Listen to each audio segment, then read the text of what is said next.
Okay, today I've got a 2021 Volkswagen T Roc in, and I'm changing the cabin or pollen filter. Doing that is quite straightforward. So I open the dash, the glove box. And if you look, just up here, there is a clip there, and on the other side there is also a clip.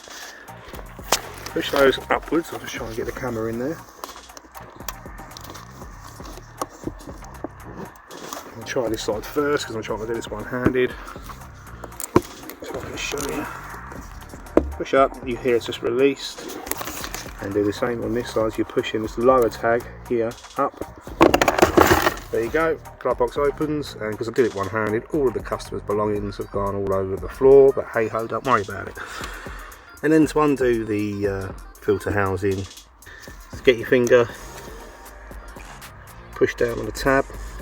It's hard to do this one-handed, but there we go, there's the first one out, and the second, and the third. Bring that towards you. Remember your airflow, recommended to go down. I'm fitting a genuine pollen filter, so it will show you what the airflow direction is. Most pollen filters will do. And then just install in reverse direction. Once it's all back together again, bring your glove box up. Make sure you locate this plastic guide on the left hand side properly. Bring the glove box up and just push it forward. Done.